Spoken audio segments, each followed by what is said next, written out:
Hello, everybody. So, tonight is going to be another short live stream, but it might be educational. We'll see. I have a book here with me. It's called In the Blink of an Eye. It's by Walter Murch, who was an editor, won 3 Oscars. It's definitely worth a read. So, I'll explain why. I gotta find my bookmark somewhere. Oh, well, I'll just use this for now. So, we have a character here. And I'm just going to apply some subtle animation. So she has an idol. I want fear. Let's see how disturb works.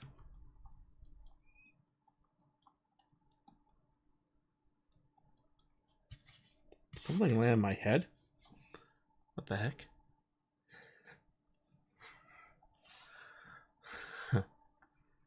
Oh well. Anyway.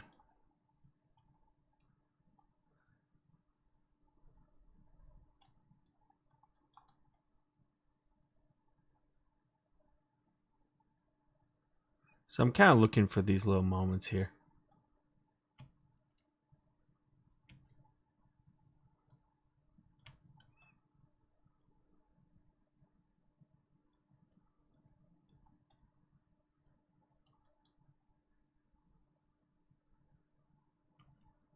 Yeah, something like this. This could work.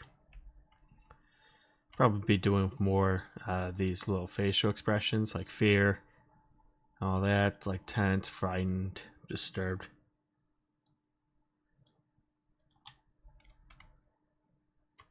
Yeah, I might blend some of these together.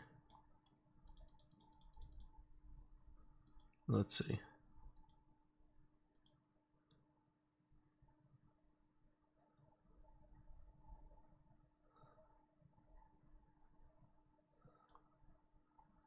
I wonder if there's another expression too. Let's see if there's anything motion plus. I just want the impression of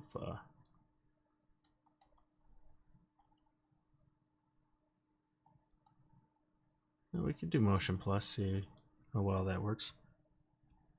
And I'll just have that animation for a while. So let's do that quickly. And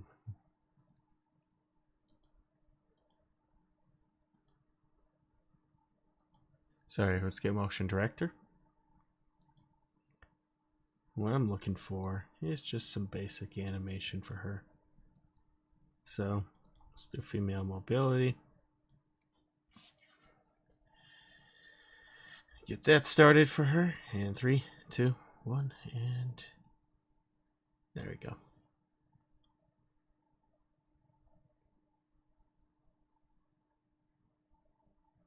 I just want a basic idle animation, so I'll let it run as long as I can.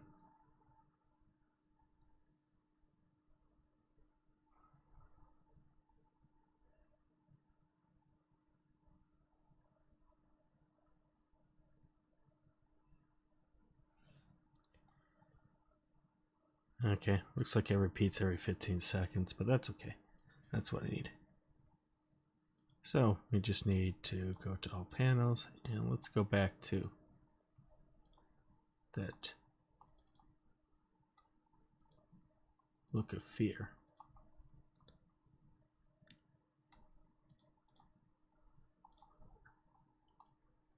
I believe it was disturbed.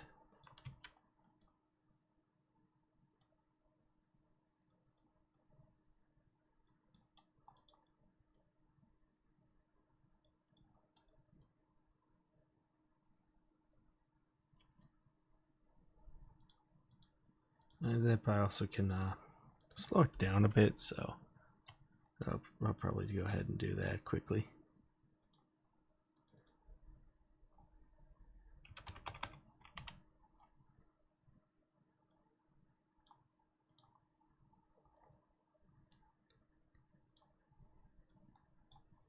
Like by 70%.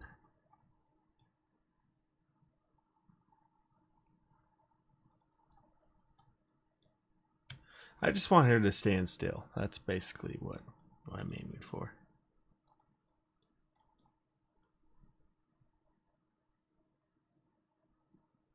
Yeah, that'll work.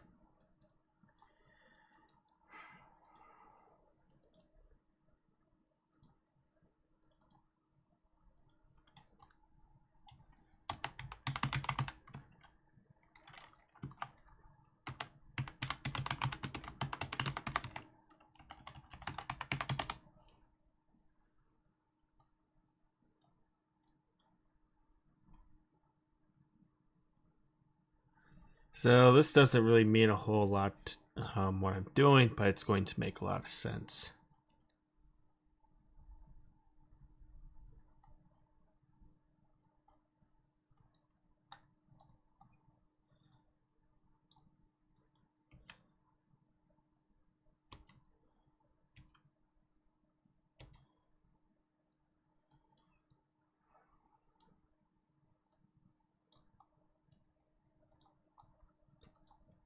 Why I'm doing this.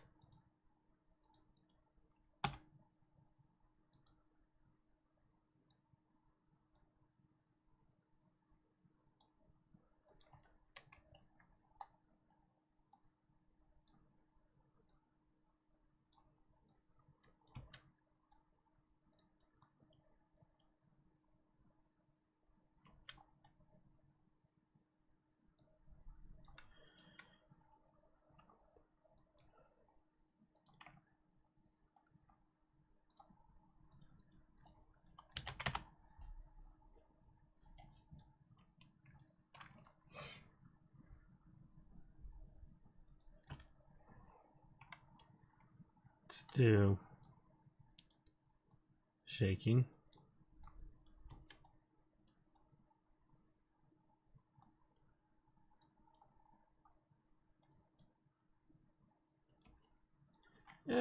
Maybe not shaking. Let's do tense.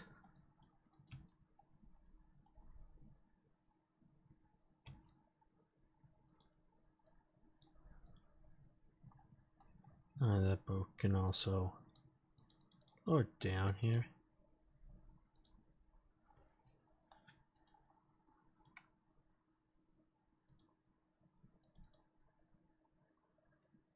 And just let it.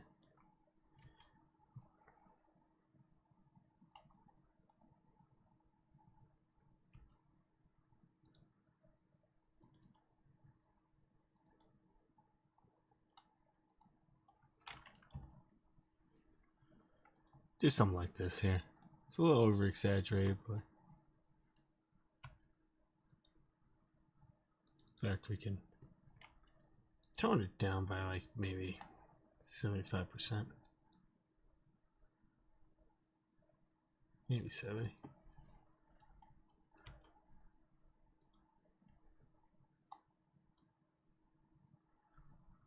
So that'll work. And then I'll put more expressions.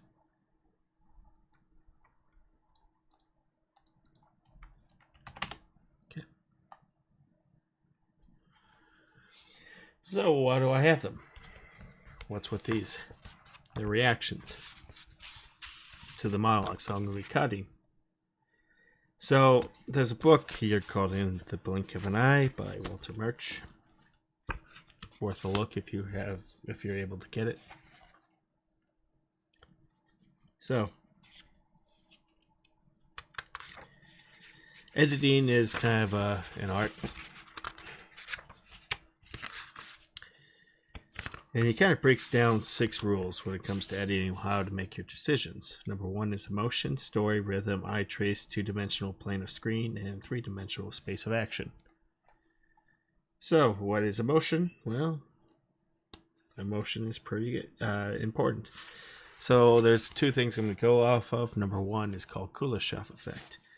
Kuleshov effect is an old discovery by a Soviet filmmaker and teacher called Lev Kuleshov from the old Soviet era in the 1900s or 1910s. They basically ran a film school. And Kuleshov had an experiment called the Kuleshov, where he would film a close-up of a man with no expression on his face, and he would splice it with a couple of images. Number one would be like a bowl of soup, and then someone, someone sitting on a couch, and then someone in a coffin, and he would splice the same footage of the man but different images, and that would create an emotional effect for your audience. Hitchcock did one, but it's a little bit more I guess it's much more interesting, I guess, to say the least, for some. Hitchcock had kind of has one of his own examples, but yeah, it's just you could actually change the emotion by cutting. You can, and that's what kind of dictates a lot of editing. It's just not so much of a rhythm, but it's just the feeling. So that's kind of the main thing. Story is pretty obvious. And then there's something called, there's a rhythm. And when you're editing, you kind of notice a rhythm. It kind of builds off its own. You can use music. You can use music, but there's sort of a rhythm, a pace to your storytelling. You know when something's off. The audience knows when something's off, when it's not in rhythm, especially with certain conversations. The Coen brothers kind of have their own rhythm when it comes to editing dialogue. It kind of flows. And then when filmmakers try something else, then if it's something they wrote and every frame of painting has that example. Let's see. But there's something called eye trace, so let's talk about eye trace. Eye trace is like if they're looking at something and then you cut. So let's just quickly look up an example here.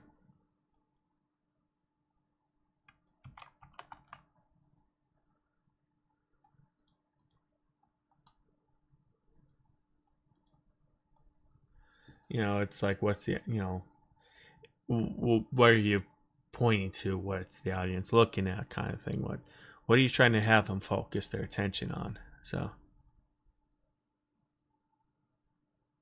that's kind of important here.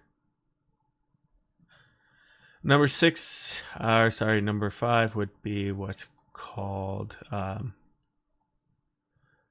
number 5 here would be what's called, I think, two-dimensional plane? Yeah, two-dimensional plane.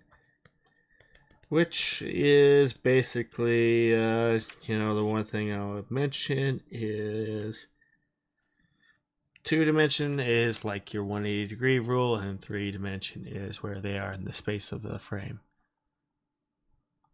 So where are they? Like, 3 dimensions, like where are they in the scene, what feelings they get, that sort of thing. I'll probably go into much more later, but right now I just want to focus on emotion, because I'd like to cut between how she's feeling when it comes to the monologue. I'm kind of showing you like I'm kind of building up a feeling.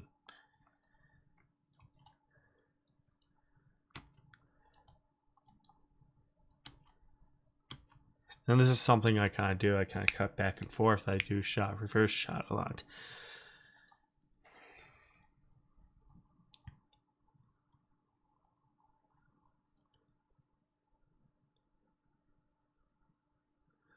But yeah, number 5, number 5 is your two-dimensional, which, it's basically character on the left, character on the right. You want to establish that relationship. If you have characters on the right and then you cut to another character on the right, it's going to confuse people. The best way of describing it to me is, let's explain this here. So if I have another character,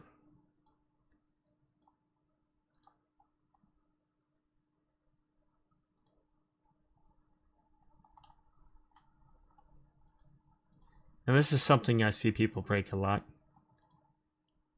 And what this is going to do is, now if you're trying to confuse your audience, you're trying to bring them in a state of discomfort, you can do that. You can also cross the line. You can you want to, but I wouldn't recommend it, especially if you're editing, especially quick scenes, because immediately once they're thrown off too much, then boom, they just lost their attention, and it's tough to get back. So just be aware of that. Just use common sense. Just make sure the best way of describing this, what he says by rule number 5, which is your 2D space, is let's say this much. Good to two dimension of the screen. So we have characters here, character here. So they're talking here. And let me just go and make a little box. Kind of teaching you guys basic film stuff. This is, you know, this is like film school education. So for those who know it, you can just, you know, whatever, you know, can yell at me.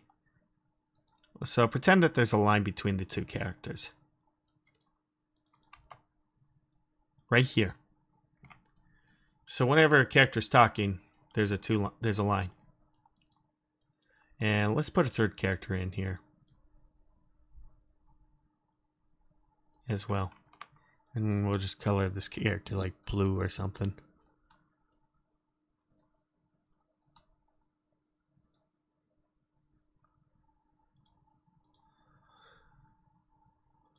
So what I like to do is I like to kind of establish, well, let's even put this character right here. Also, there's something called 30-degree rule and all that, so to pay attention to, so to kind of prevent jump cuts. But yeah, we can put a character here, so it's like a triangle formation.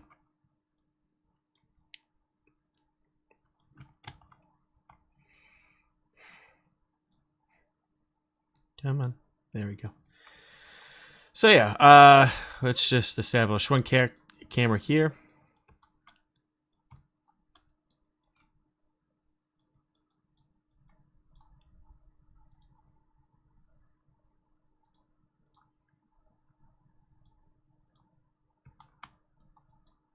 Establish another camera here. So yeah, you can see it matches eye lines. You're kind of watching, paying attention to it. Not only that, but watch where what we call the physical space. So this is just part of the rules here. So watch where the camera is. You see the camera stays on this side.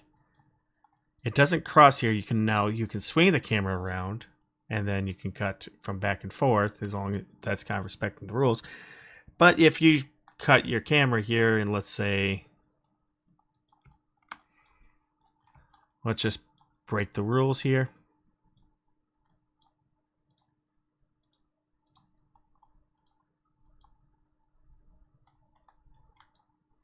So let's just do camera 1, camera 0, and then camera, and then finally camera 1. And suddenly the audience is going, what the hell? Subconsciously, the audience is like, oh, wait, something's not right here. What's going on here? And because immediately they're trying to figure out what's going on. And not only that, but this doesn't help you when it comes to conversation scenes, because immediately the audience is like, oh, what's this? Uh-oh. So yeah, because the camera is on the other side, it just gives you that bad impression. Well, you can break it, but keep in mind there's a risk of immediately causing a little confusion. So when it comes to conversations, kind of keep it here. Watch not only that, but also there's something where let's pay attention to where the cursor is. So right here. Right here. So I like to keep characters, if there's like an area here, right here, and then maybe right where the camera is. Right here, I like to keep eye lines, and where they like at a certain point, you can cut back and forth. I've done it before with Shockbreak. Watch where my cursor is. Here, I'll pull up Shockbreak quickly.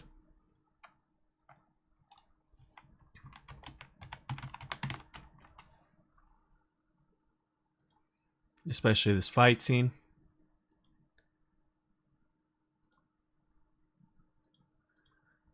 This helps with fight scenes too, so.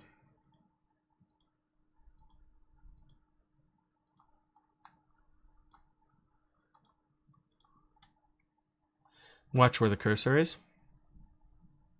1, 2, 3, 4. Watch.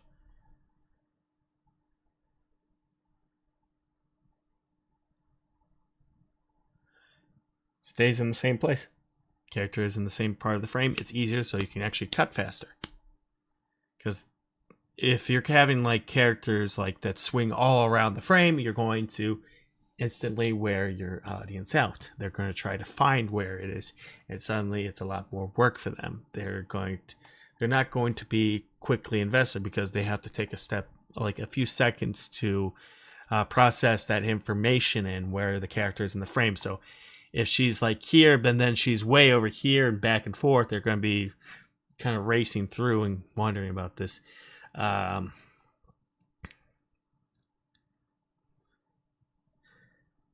So watch here.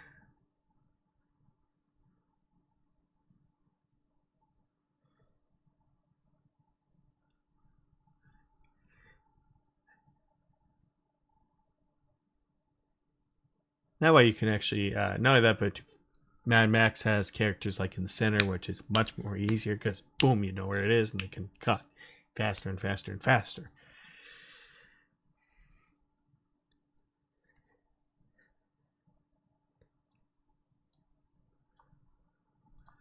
Yeah, anyway. I don't know, maybe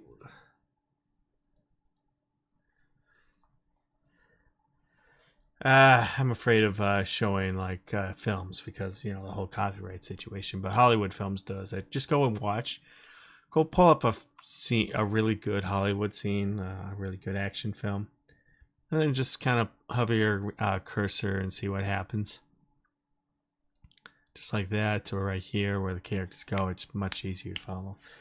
I mean, it's one of those little rules. That's what I kind of look for when it comes to editing. If a character's walking through here, and if there's walking, I want to like stop at a certain place so that way it's much easier. So that's something I kind of look out for. Anyway, that's my little dumb film school rant here. Now, if let's say she turns and looks, then suddenly the axis is shifted. Turns, looks, she's right there, turns, looks, and then here, and then finally we establish a new axis.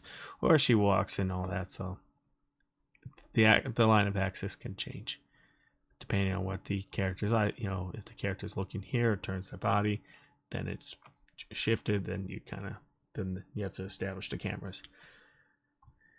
Yeah, so anyway, that's my little that's basically my little film school lesson, I guess. Hopefully I can explain that very well.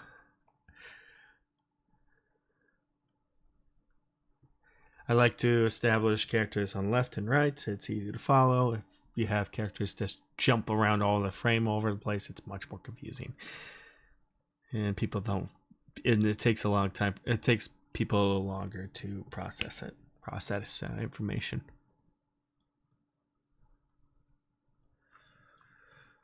Yeah.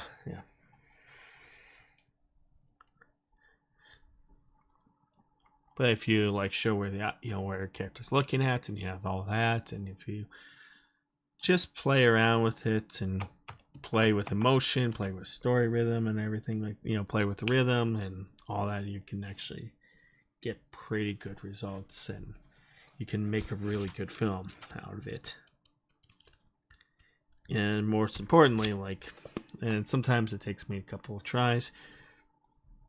Sometimes I like to play around with effects. What am I trying to tell my audience? How am I feeling? Like sometimes it just what am I trying to do with the next shot? What's the juxtaposition between shot A and shot B? What am I telling? So, something's on me. Quickly. Sorry. Here. Closes his eyes.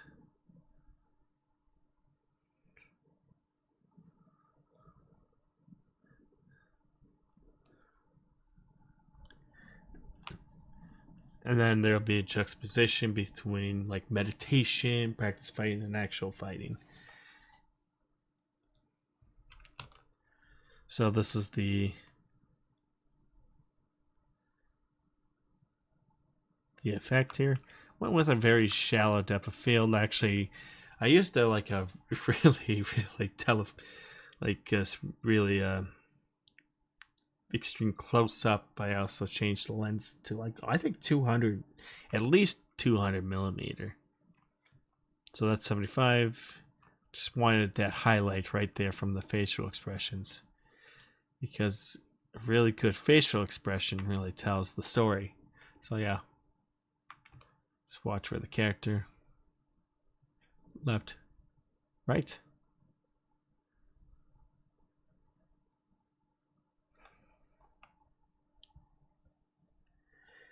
Yeah, thank you.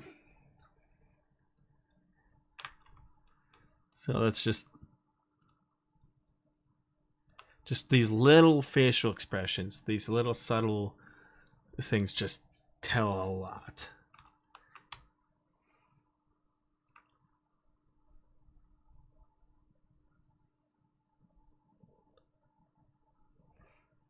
Point A to point B.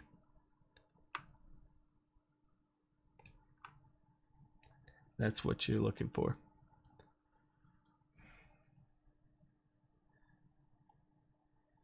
Made this time. Okay. Oh, thank you. Thank you very much. Yeah, it's hopefully this, with Unreal and all that will help you.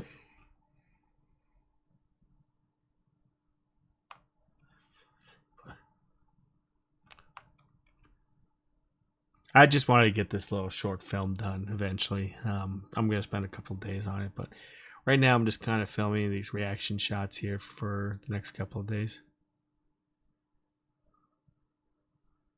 But I wanted to create this effect here. Not only that, by using sound.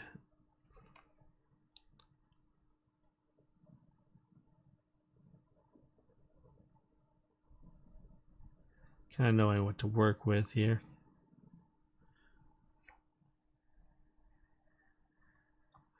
So let's get to work.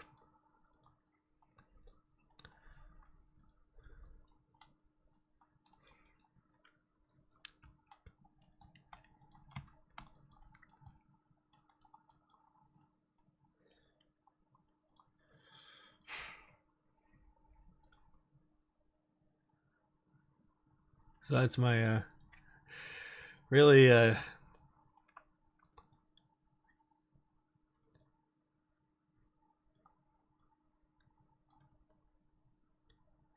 no, it's not the character I'm looking for. I'm looking for scared.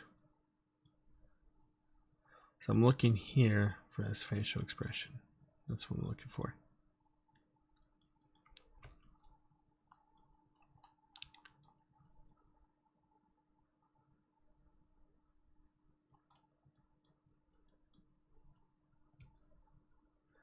I think something like this, if you I just want to capture these little moments here. And then suddenly when I'm editing, there's a little bit of uncertainty. Then, combining that with a monologue, you can tell how a character's feeling, what's going through their head. And suddenly the audience kind of connects to that. And yeah, when we want to actually get this shot here. So I want to emphasize one on the eyes. So let's just go ahead and get that done.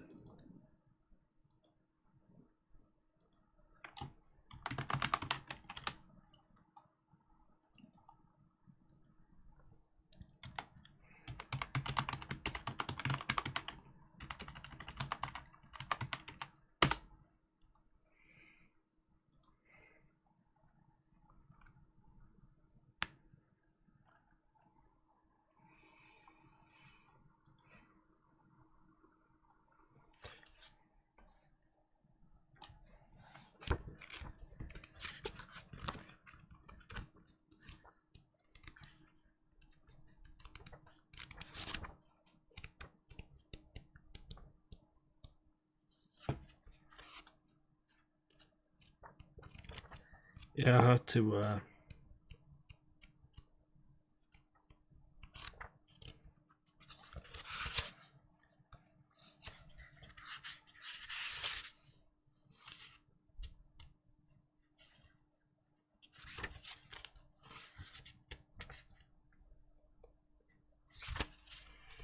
there's a certain thing to work with here, so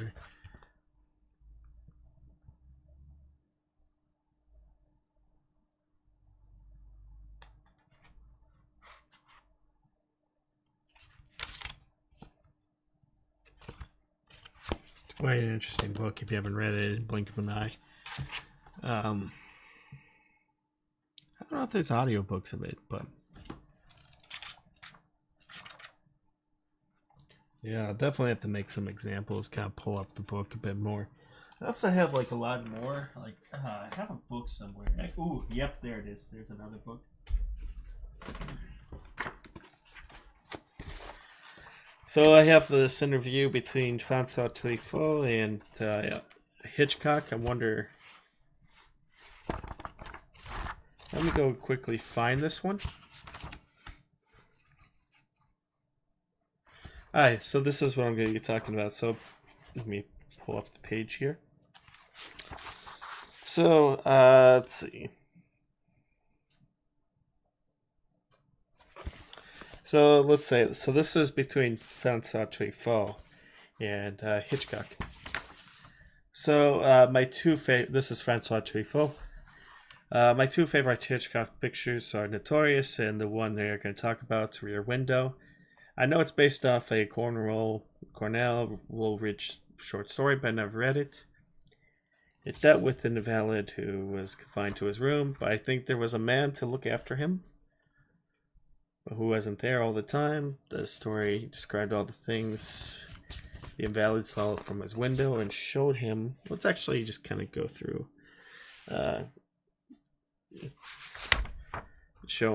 Showed how his life came to be threatened, if I remember correctly. It climaxes with the killer taking a shot at the man from the other side of the yard, but the invalid manages to grab a bust of Beethoven and hold it up against the window so that Beethoven gets the bullet. François Truffaut, I imagine that the story appealed to you primarily because it represented a technical challenge, a whole film from the viewpoint of one man and embodied in a single large set. Hitchcock, absolutely. It was a possibility of doing a purely cinematic film. You have an immobilized man looking out. That's one part of the film.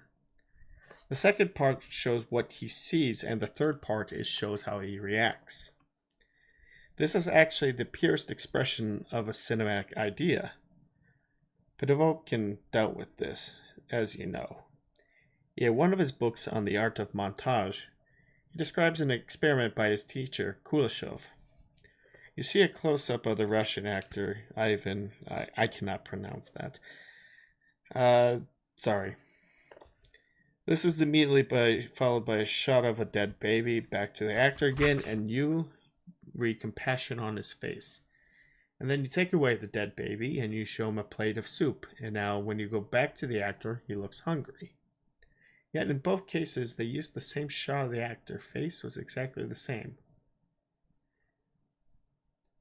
In the same way was take a close-up of, the actor Jimmy Stewart looking out the window at a little dog that's been lowered into a basket. I wonder if we actually had that shot. Is this for a game or a film? Oh, this is going to be for a film. I'm just kind of breaking down some editing things. Let me pull up Shot Deck and see if we could find it.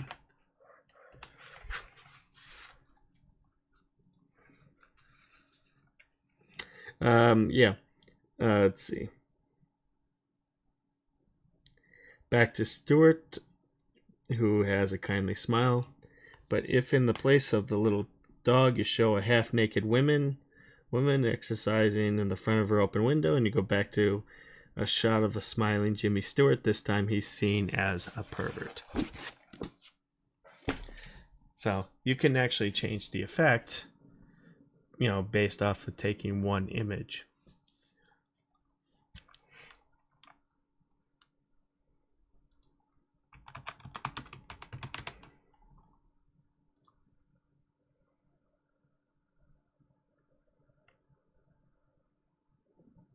So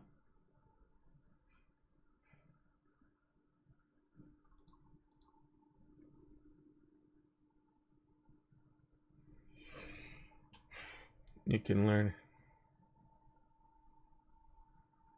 So let's use that.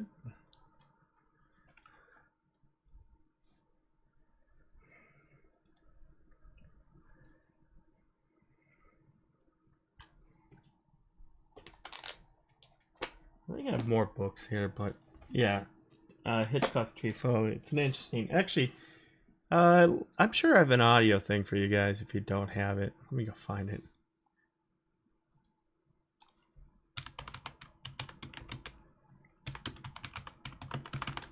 Francois Truffaut was a filmmaker himself who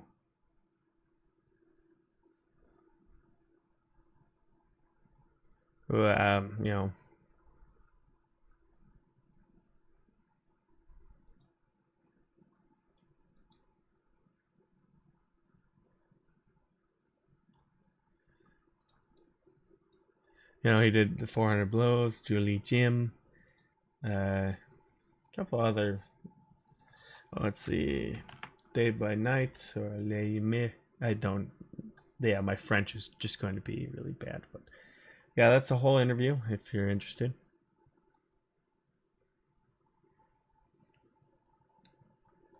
Interesting little film school, I guess.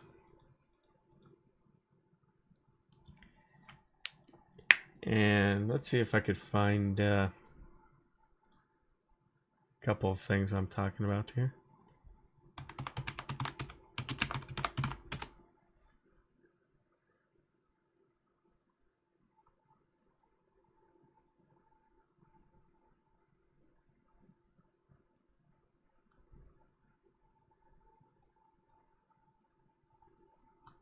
But there's kind of emotion to work with when it comes to these things. So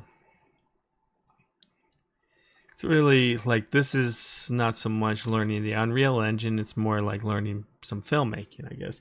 This is more of a filmmaking lesson, what I'm kind of going through.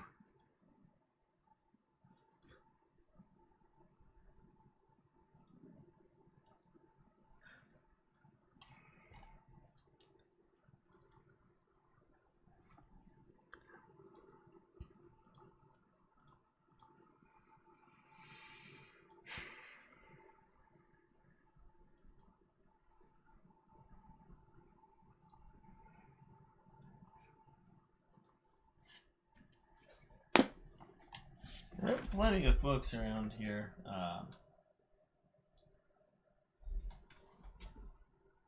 Sorry, must have knocked over something here. Nope, never mind.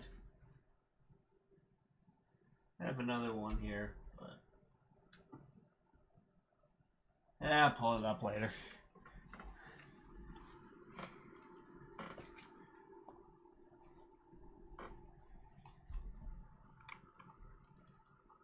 Probably just want to see me get back to the Unreal thing.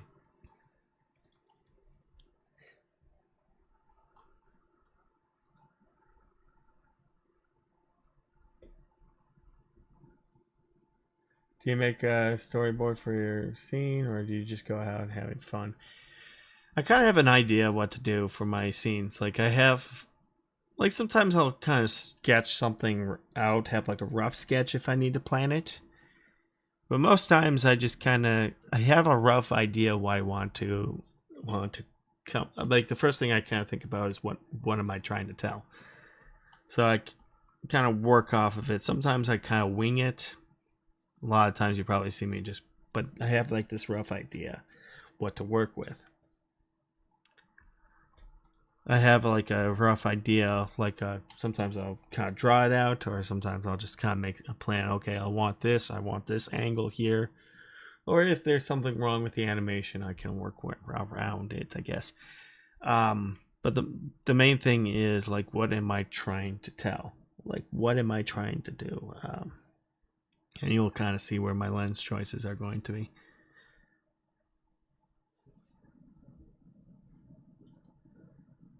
Especially as we start bringing some of these animations in.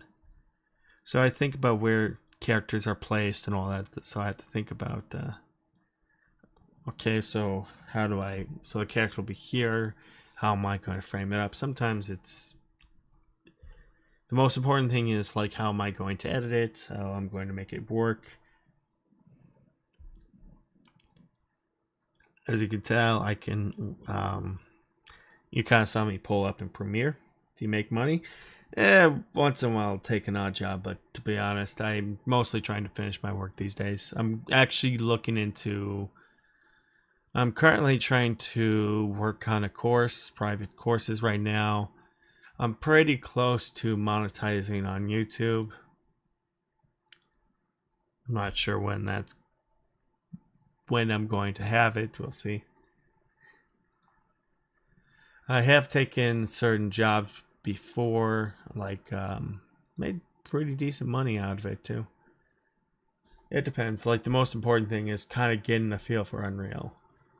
And do I make money from my films? Not so much, but I've done like work for others. I made some shorts for people. I help people pitch, like makes like something with their stories and help pitched it.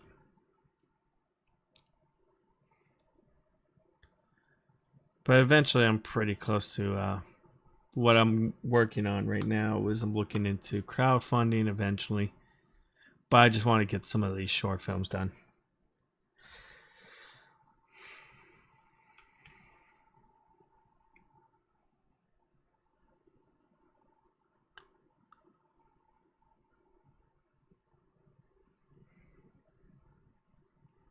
Which is kind of funny, it's like, yeah, if anyone ever comments or likes, even if you dislike my, if you comment down below on my live streams how much I'm like, oh, you suck and all that, you downvote and tell me how much I suck and whatever, it doesn't actually do any harm. It actually builds up the engagement, so it's kind of funny.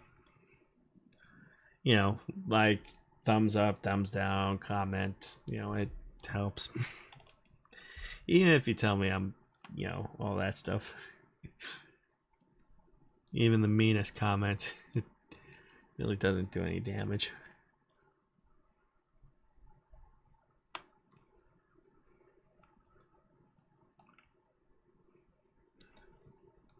Now, if it's like a major critique, like, oh, you could do this, this, and this, and this. Yeah. Oh, yeah, that's going to help me.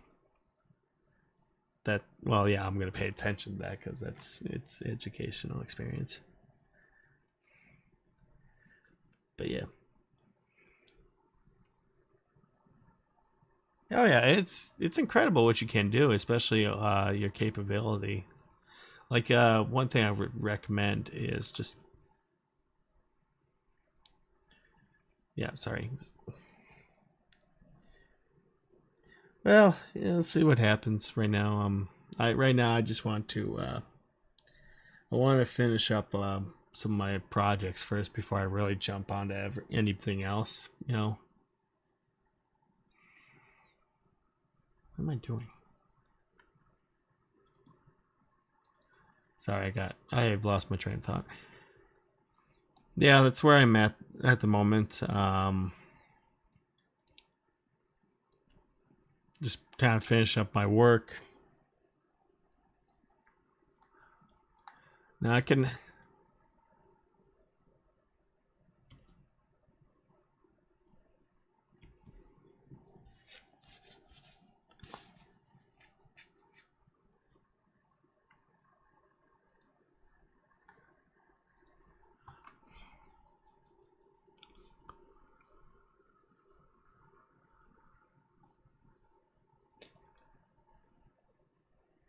All right. Yeah, just see what happens here.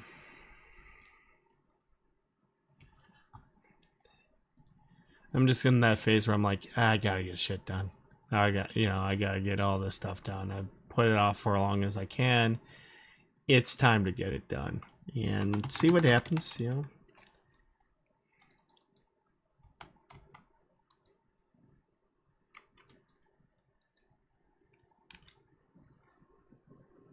Ah, no, ah, don't worry about it. You're not making me lose focus. I'm fine.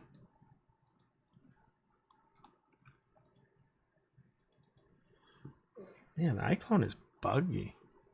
Because, yeah, sometimes it's weird. It's in this weird phase where there's something wrong with the pivots. I think it's just, maybe it's this project, but I don't know. Oh, don't worry about it. But yeah, I just want to, I'm in that, I just want to finish some personal projects before I jump into anything else. You know? It's that, it's that classic artist thing where you're like, ooh, I'm going to jump into this project. I'm going to do this and this and this and this. And you kind of build up this huge amount of work and you're like, uh-oh. It's that little classic, ooh, I gotta, having too much.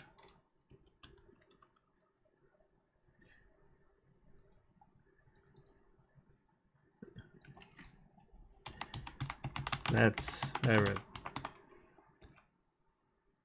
So, why am I getting, man.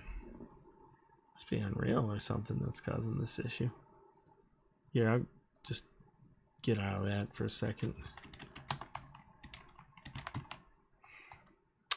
Yep. But don't worry about it. I'm just, yeah, I'm at that stage where I'm like, I gotta get it done.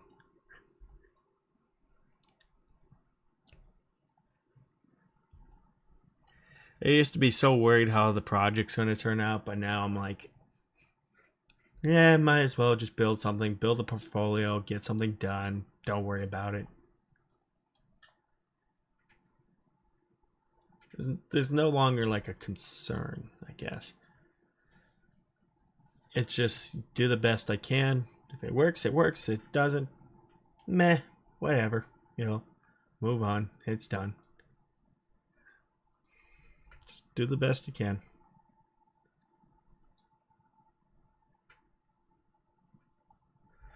There we are. So once I'm done with that, I'll just keep bringing the animation. We'll get out of the iclone and then into the Unreal.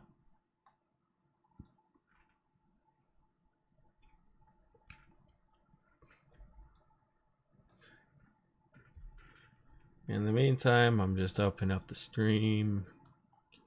People get to see the whole process being made.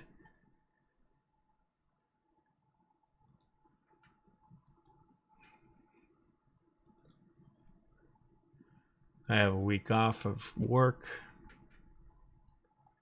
which is needed.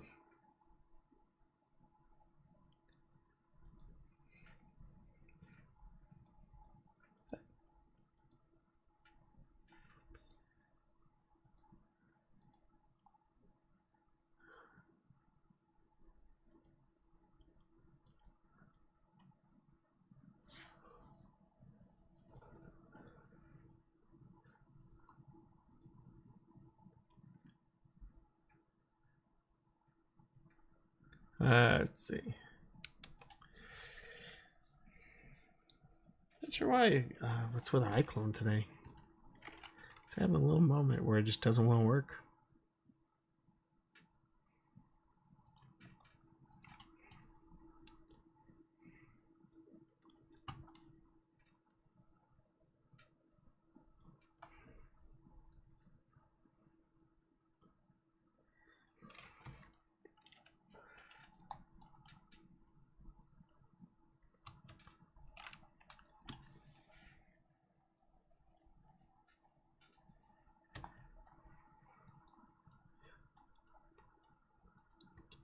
Okay.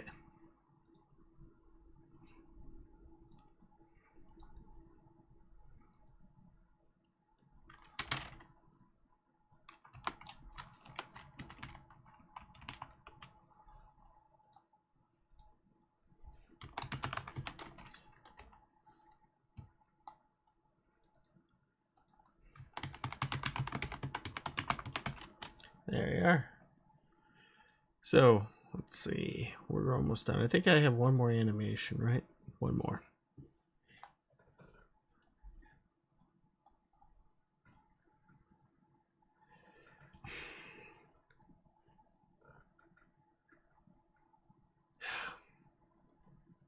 Yeah, we can, like, I'm not sure, like, oh,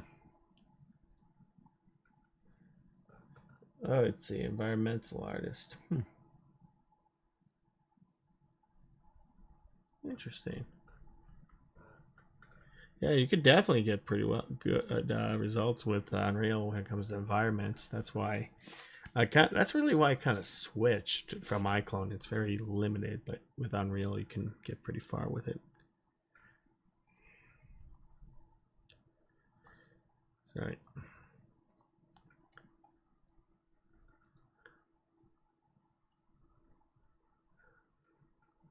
Yeah.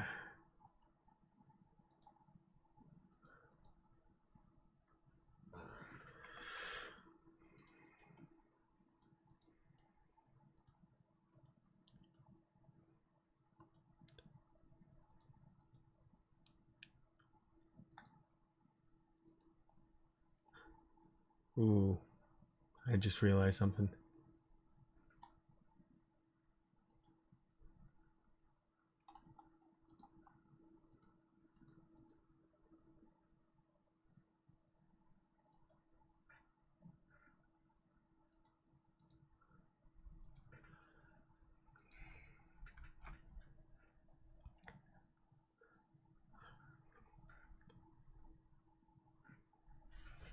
iClone is just having a moment today.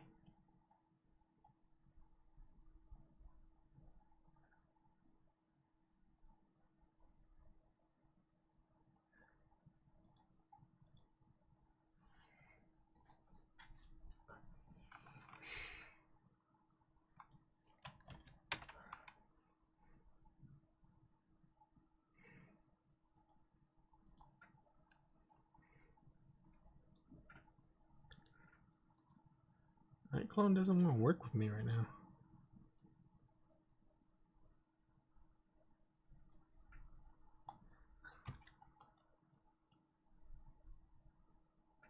I don't think so. I'll try. I'll try more expressions, but like sorrow, anger, fear.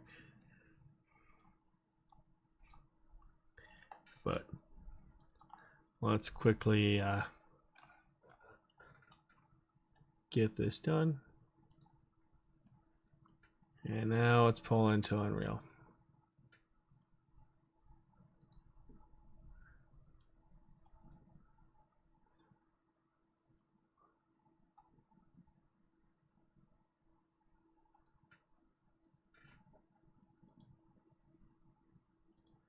Yeah, we'll close that icon because it has problems.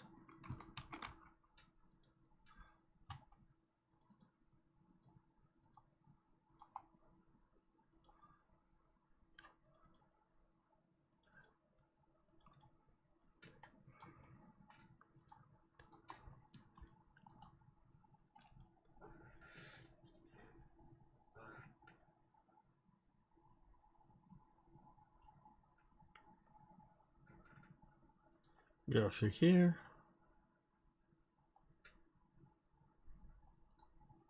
Import all.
So let's just quickly go here. I think it was under castle.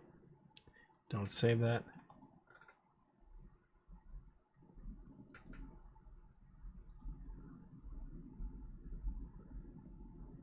Yeah.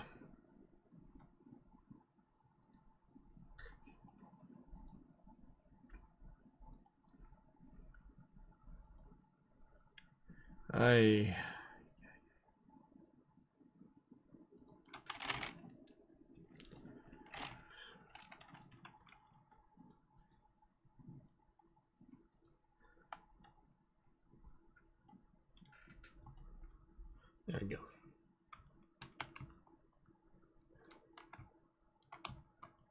Okay.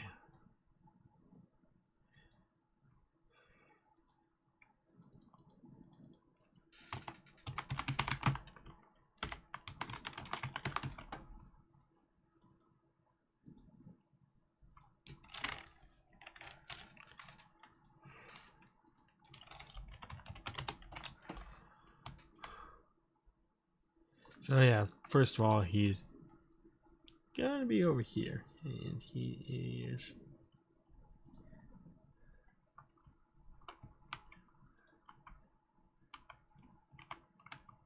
Yeah, he's not doing too well.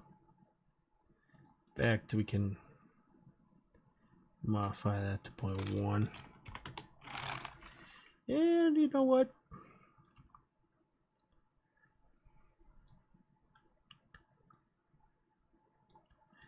Yeah, he is not doing well. Yeah, he's blood. Let's see if I can add some decal work. Why not? Yeah, some decal.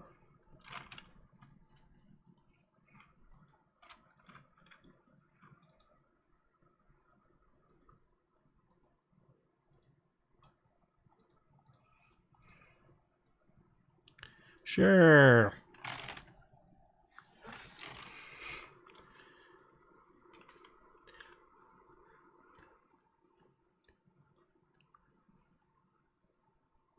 You're probably not gonna see him, but we'll see.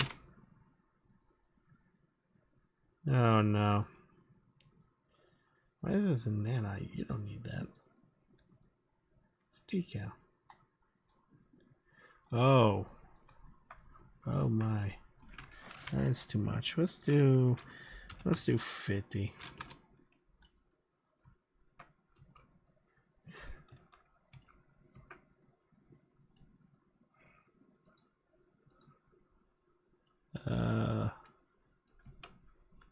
Is under cinematic. Okay.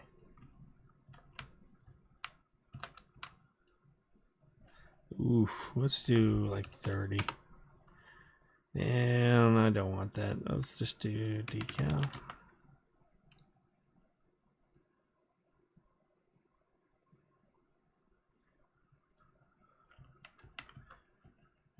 It's a little distracting right there. There you go.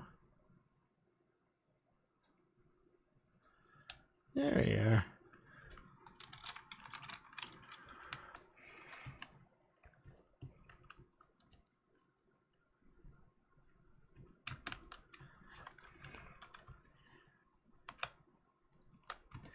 Yeah, she's gonna be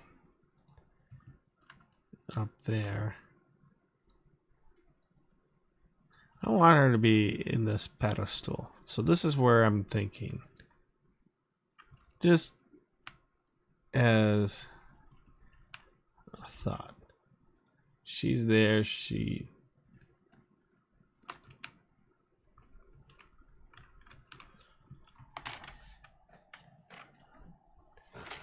know, this is where she's going to be.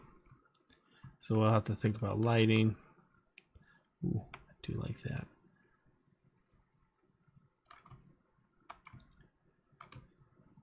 Where she's going to be.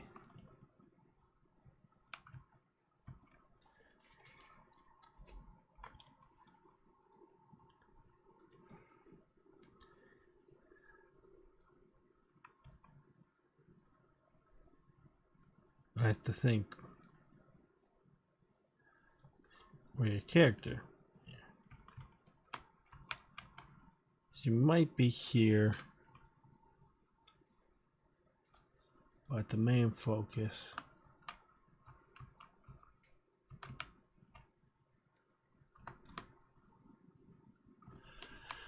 There's two things I'm looking at.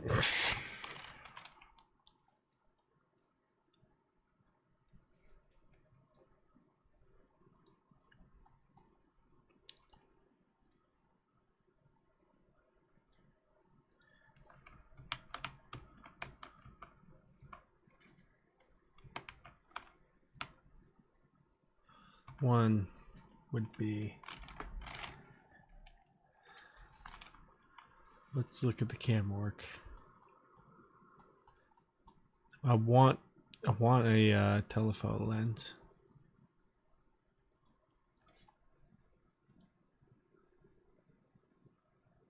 I want to try, let's try at least like an 80, at least a 75 millimeter.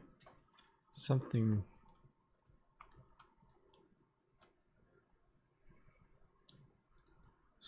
close.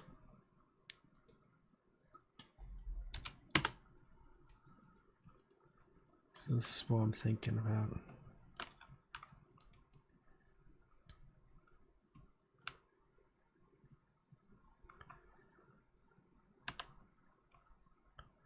Something like this. I want to film smart side right there.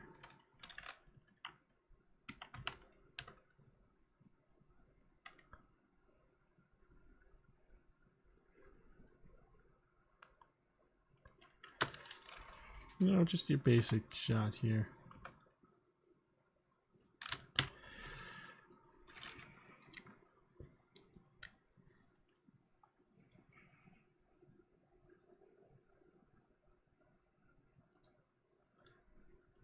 But I'm not, yeah, 4 is good.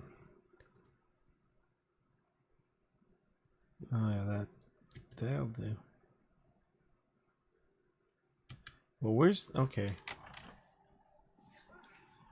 So, things what I might do is radius location.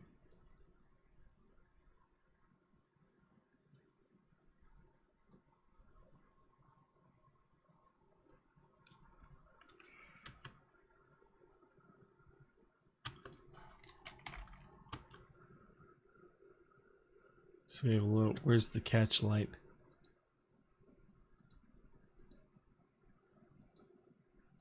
There's my catch light. Was it 8? Oh, 3.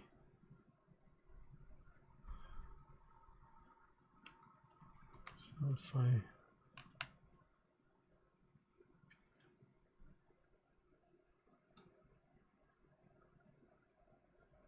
film here.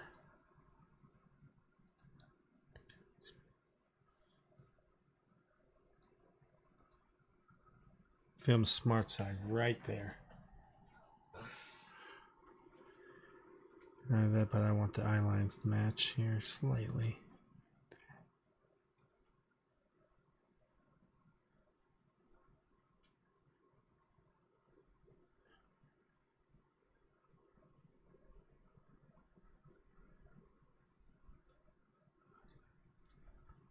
That's it.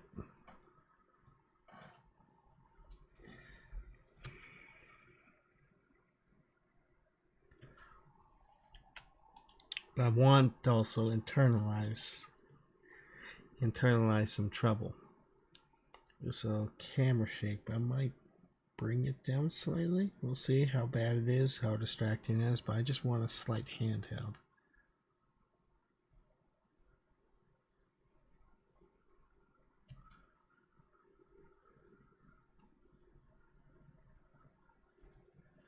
What is with this light?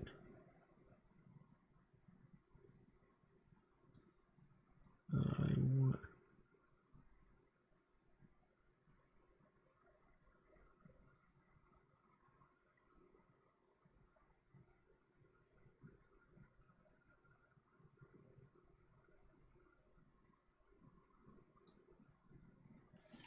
Go with 200 by, oh, okay, 65 at least.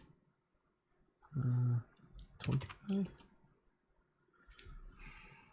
Yeah.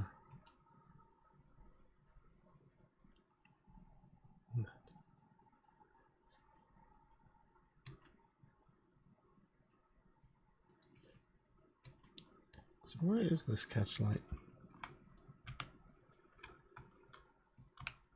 Is this it? Was this it? Where is it? The catch light's here. Oh, okay. So it's 2.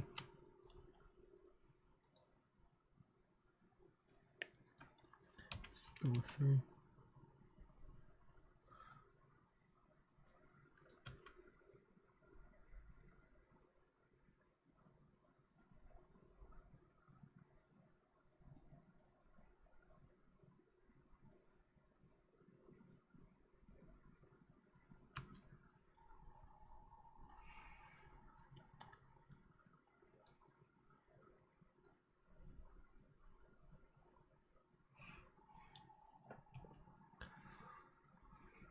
Kind of see it.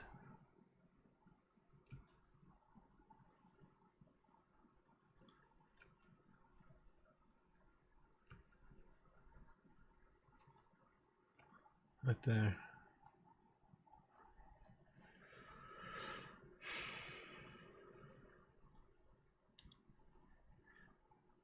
There's something I want to quickly adjust. It's found.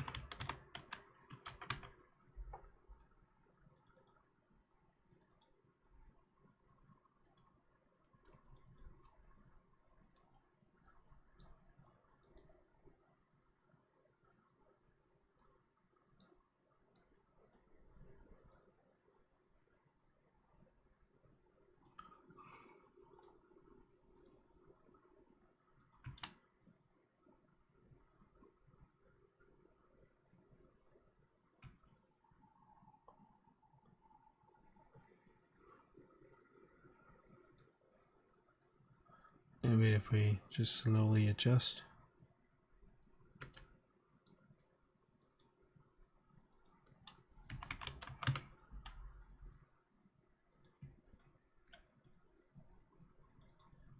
No, don't.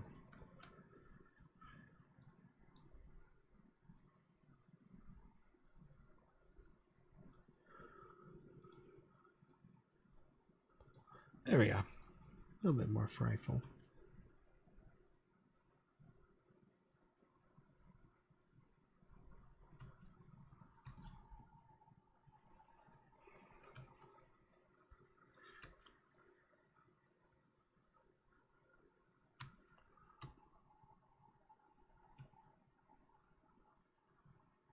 Just let the eyes here, I think. Good work. So,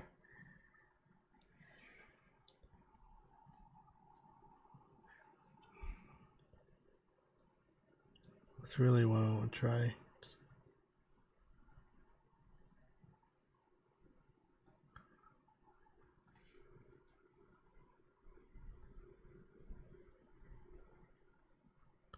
What the heck is that other night?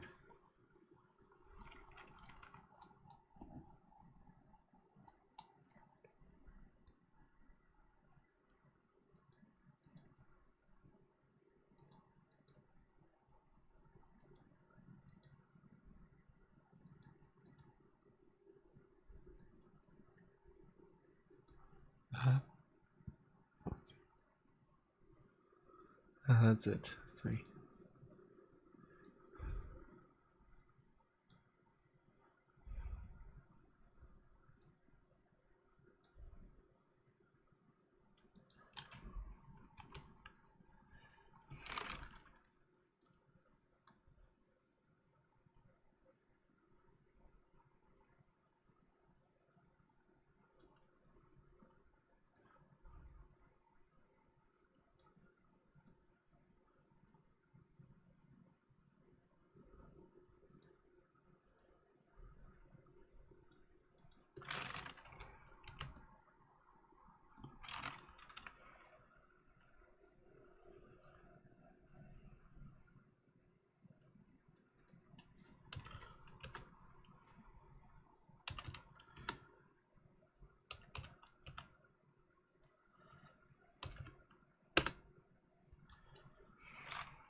Alright, sorry. I know it's taken a while to get this shot right, but I just want to kind of work on the lighting a little bit.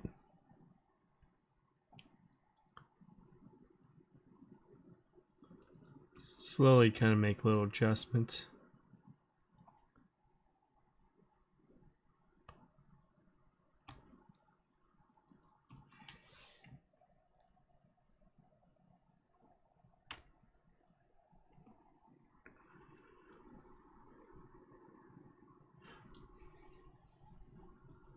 But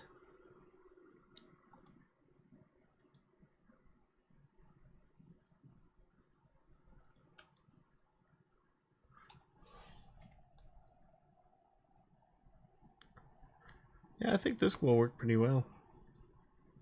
I'm happy with it. So I'll probably log off and kind of render this. So it's, it's a little, gets a little,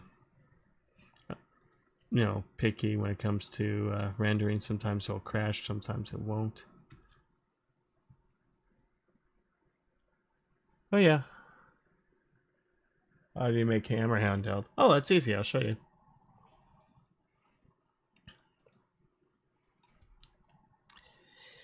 So I have a blueprint called Camera Shake, but I'll just make one in sequence for you. So you go here and you right click and then you create something called a blueprint class. So this is your, making a blueprint, and then you look up Camera Shake and then you look up Camera Shake Base. This is how I do it. So go to Camera Shake Base, select.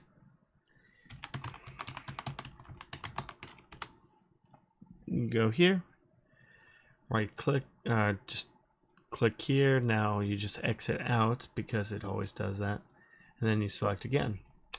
And now you have a camera shake. So what you do is, personally, you can do a couple things. Per lens noise works best. Timing, the duration must be 0. That way it's unlimited. And there you can actually slowly adjust your camera. Your, how much you want the camera, how much handheld. You just adjust the location and then your rotation and then your FOV. There you can just adjust back and forth to whatever your liking is. And then you compile. And once that's done, you can actually go. So let's say, so when we here, so I have camera shake 2.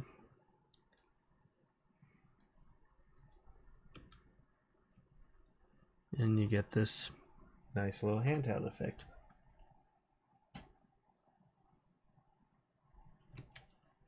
But I slightly adjusted it here to make it much more easier to work with.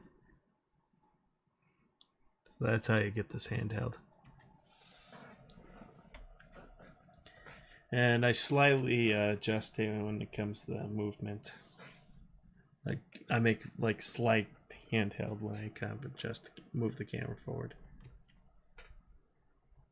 Or depending on the scene.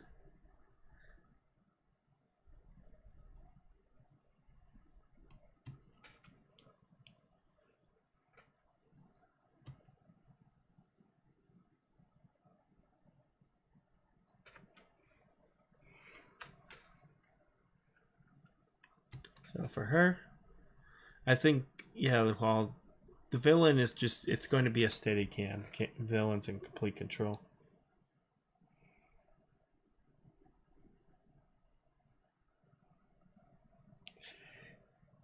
I mean, yeah, I mean, a lot of videos, I've seen people, sometimes, I'm guilty of doing this too, where it takes me a long time to explain it.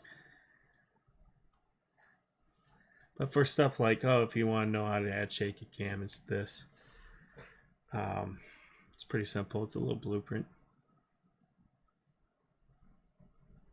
And then you can just adjust to your liking. I usually add a lot of handheld to my work. Starting to You can also add what I like. You can also also like to do is I like to add a rail and a crane together. I haven't really messed with this too much, but usually these two.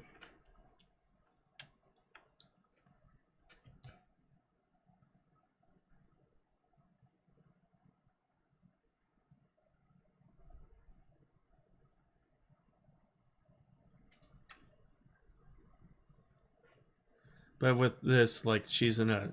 I want to kind of, for anybody who wants to know, uh, she's not in a good state. She's scared. She's stressed out. You know, there's a lot of, the eyes are darting around, and all that to kind of convey this and to highlight this. I'm just using handheld. This is kind of an old filmmaker's trick. Character's going to monologue. The villain is going to be. The camera's going to be stable. They have complete control of the situation. But she doesn't. She's scared and she doesn't know what to do. So a lot of her angles are going to be handheld because she's scared.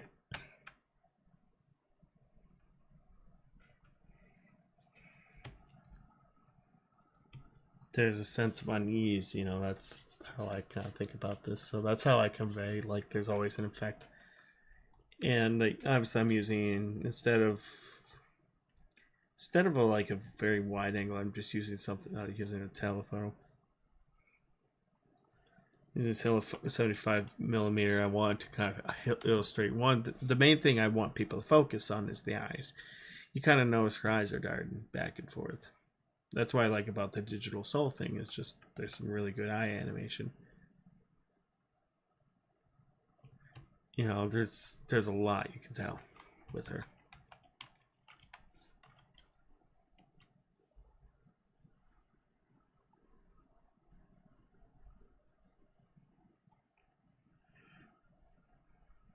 So,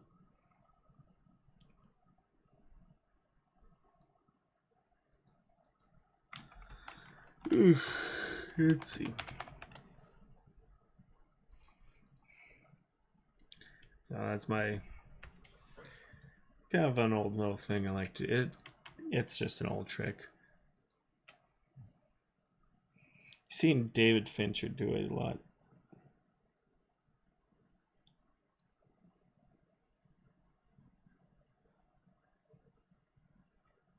So this old little.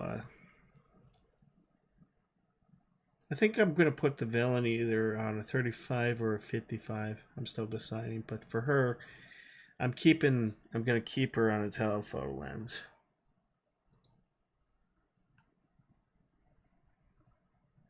I just want to highlight the fear and just highlight everything. The villain, yeah, not so much. It's just someone. It'll be fine. I'm thinking 35 maybe. I still haven't thought about it, but for her, yeah, I want that kind of effect.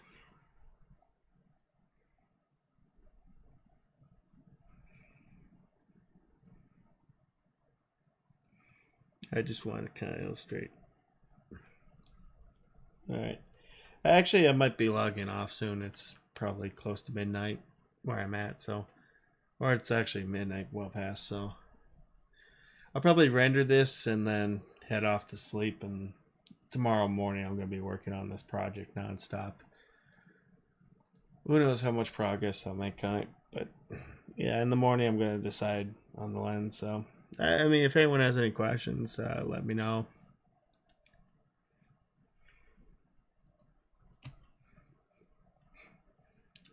Heck, why am I kind of choosing certain Actually, eventually I'll have to explain the lenses. Why do I choose certain lenses when it comes to why am I using basically a standard or wide angle lens or whatever.